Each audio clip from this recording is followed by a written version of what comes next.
Anjarakandy dental കോളേജിലെ നിതിൻ രാജിൻ്റെ മരണം, അതിന് കാരണക്കാരനായ ഡോക്ടർ റാമിൻ്റെ അറസ്റ്റ് നിയമവിരുദ്ധമായിരുന്നു. അവിടുത്തെ കണ്ണൂരിലെ SC/ST കോടതിയിൽ അദ്ദേഹത്തിനെ ഹാജരാക്കിയപ്പോൾ ആ കോടതി അദ്ദേഹത്തിനോട് ഇറങ്ങിപ്പോയിക്കൊള്ളാൻ പറഞ്ഞു. കാരണം അറസ്റ്റ് നിയമപരമായിരുന്നില്ല, അത് നിയമവിരുദ്ധമായി. കോടതി കൊടുത്ത ആ ഡോക്ടർ റാമിൻ്റെ റിമാൻഡ് ആപ്ലിക്കേഷൻ പരിശോധിച്ചപ്പം അറസ്റ്റ് 36 BNS പ്രകാരമായിരുന്നില്ല, സുപ്രീം കോടതിയുടെ ആ ഡയറക്ഷൻ അനുസരിച്ചായിരുന്നില്ല എന്നത് കണ്ടാണ് കോടതി ആ പ്രതിയായ ഡോക്ടർ റാമിനോട് ഇറങ്ങിപ്പോയിക്കൊള്ളാൻ പറഞ്ഞത്. കഴിഞ്ഞ 3 മാസമായിട്ട് ഒളിവിലായിരുന്ന അദ്ദേഹത്തിനെ പോലീസ് പല സ്ഥലത്തും അന്വേഷിച്ചു എന്നൊക്കെയാണ് പറയുന്നത്. എങ്കിലും അതിനകത്ത് ചില ആരോപണങ്ങളും അഴിമതികളും ഉണ്ടായി. അതുകൊണ്ടാണ് 3 മാസമായിട്ട് അദ്ദേഹത്തിന് അറസ്റ്റ് ചെയ്യാൻ കഴിയാത്തത്.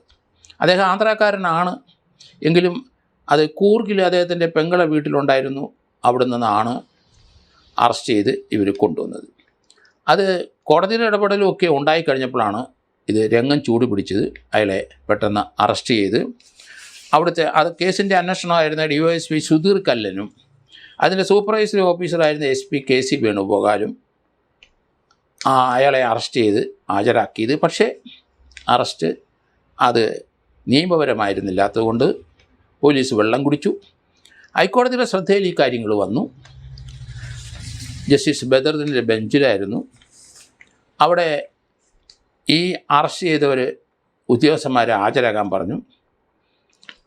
അദ്ദേഹത്തിൻ്റെ മുമ്പിൽ ഇവർ രണ്ടുപേരും ഹാജരായി. അദ്ദേഹത്തിൻ്റെ ചോദ്യത്തിനൊന്നും അവർക്ക് ഉത്തരം പറയാൻ കഴിഞ്ഞില്ല. ആ SP KC വേണുഗോപാലിനെ ചോദിച്ചു, നിങ്ങൾ ഒരു സൂപ്പർവൈസറി ആണല്ലോ, നിങ്ങൾ എത്ര അറസ്റ്റ് ചെയ്തിട്ടുണ്ട് ഇന്നുവരെ സർവീസിൽ? അയാൾ 8 അറസ്റ്റ് ചെയ്തിട്ടുണ്ടെന്നാണ് പറഞ്ഞത്. 7 അറസ്റ്റിലും അറസ്റ്റ് നിയമങ്ങളൊക്കെ പാലിച്ചാണോ ചെയ്തതെന്ന് ചോദിച്ചപ്പോൾ അതേന്ന് പറഞ്ഞു. ഇതിനകത്ത് എന്താണ് വ്യത്യാസം വന്നത്? നിങ്ങൾക്ക് താല്പര്യമുള്ളതുകൊണ്ട് നിങ്ങൾ പ്രതിയുടെ ഒപ്പം ചേർന്നത് കൊണ്ടല്ലേ ഇത് സംഭവിച്ചത്? 7 പേരെ അറസ്റ്റ് ചെയ്തപ്പം എല്ലാ പ്രൊസീജിയറും നിങ്ങൾ നടത്തിയെന്നാണല്ലോ ഇപ്പം ഞങ്ങളുടെ മുമ്പിൽ പറഞ്ഞത്. ഇതിൽ മാത്രം ഇങ്ങനെ പറ്റി, അതങ്ങനെ പറ്റിപ്പോയി എന്നാണ് പറഞ്ഞത്. അതിനകത്ത് ആരോപണം ഉണ്ട് ഇവർക്കെതിരായിട്ട്, സാമ്പത്തിക ആരോപണവും ഒക്കെ പറയുന്നുണ്ട് അതിനകത്ത്. എന്തുകൊണ്ടാണ് ഇദ്ദേഹത്തിനെ സഹായിക്കത്തക്ക രീതിയിൽ അദ്ദേഹത്തിൻ്റെ പ്രോസിക്യൂഷൻ സമയത്ത് അദ്ദേഹം രക്ഷപ്പെട്ടു പോകത്തക്ക രീതിയിലുള്ള അന്വേഷണം ഇവർ നടത്തിയത്? കോടതി ആ കാര്യത്തിൽ ഇന്ന് വളരെ ശക്തമായിട്ട് ആ കാര്യം കോടതിയിൽ പറഞ്ഞു. ഇവർക്കെതിരെ ഡിപ്പാർട്ട്മെൻറ്റ് നടപടിക്ക് താൻ ശുപാർശ ചെയ്യും എന്ന് ജസ്റ്റിസ് ബദറുദ്ദീൻ പറഞ്ഞു. നല്ല കാര്യം. ഇതുപോലെ ഉള്ള ഉദ്യോഗസ്ഥന്മാർക്കെതിരായി അടിയന്തരമായിട്ട് കോടതികളും ഡിപ്പാർട്ട്മെൻറ്റും നടപടിയെടുക്കേണ്ടതാണ്. കാരണം സത്യവും നീതിക്ക് വേണ്ടിയിട്ടാണ് എല്ലാ മനുഷ്യനും ഓരോ പോലീസ് സ്റ്റേഷനിൽ ചെല്ലുന്നത്. അവിടെ പണം വാങ്ങിച്ചും രാഷ്ട്രീയ സ്വാധീനം കൊണ്ട് ഇതുപോലെയുള്ള വൃത്തികേടുകൾ കാണിക്കുന്ന ഉദ്യോഗസ്ഥന്മാരെ സർവീസിൽ വെച്ചുകൊണ്ടിരിക്കാനൊക്കില്ല. ജസ്റ്റിസ് ബദറുദ്ദീൻ ഒരു കാര്യം പറഞ്ഞു, ഇത് അധികാരമൊക്കെ ഉള്ളവരുണ്ടാവും, പക്ഷേ കോടതി ഇരിക്കുന്ന പാവങ്ങൾക്ക് സാധുക്കൾക്ക് വേണ്ടിയാണെന്ന് ഓർത്തുകൊള്ളണം എന്ന് അദ്ദേഹം പറയുകയും ചെയ്തു. അദ്ദേഹം ആ ഉദ്യോഗസ്ഥന്മാരെ, സീനിയർ ഉദ്യോഗസ്ഥന്മാരായ 2 പേരെ ഓർമ്മിപ്പിച്ചു. എന്തായാലും ഇവർക്ക് 2 പേർക്കെതിരായിട്ട് കേസെടുക്കും എന്നെനിക്ക് തോന്നുന്നു ഡിപ്പാർട്ട്മെൻറ്റ്, DYSP സുധീർ കല്ലനും SP KC വേണുഗോപാലും. കാരണം അവരുടെ പ്രവൃത്തികൾ അത് ഒരു പോലീസ് ഉദ്യോഗസ്ഥനെ യോജിച്ചതല്ല.